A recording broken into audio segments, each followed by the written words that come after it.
Have you ever wondered how some people have an endless supply of collard greens during the fall and winter months? We're going to show you two of our favorite methods right now. We are trying to preserve the greens as much as possible. We like to use the cut and come along method. Now there's two ways of doing this method.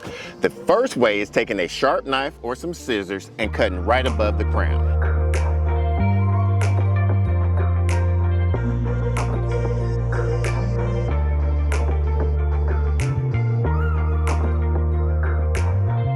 Now our second way is to cut the outermost part of the leaves.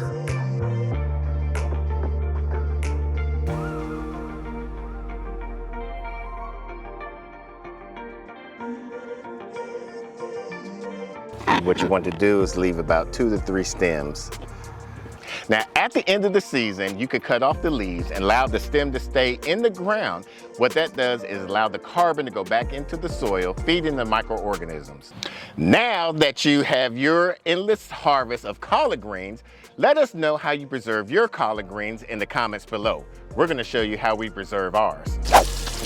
We're going to wash and soak these in some nice cold water.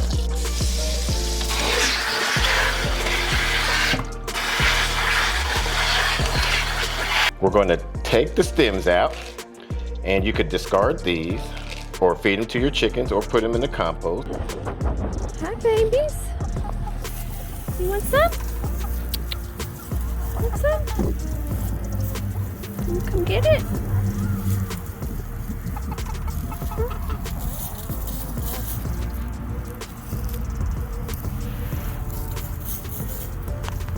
I'll trade with you.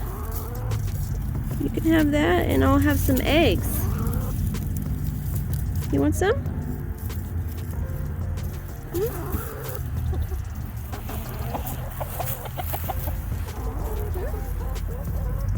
want some? You gonna get it?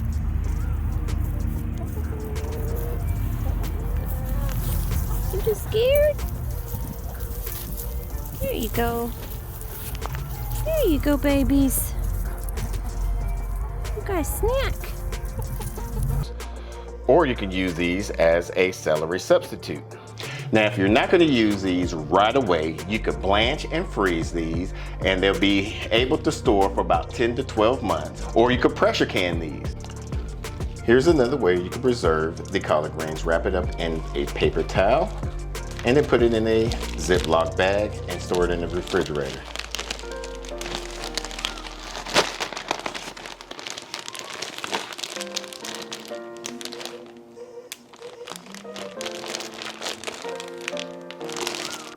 We did some videos of cooking collard greens with and without meat. We'll put those playlists on the side so that way you can check those out.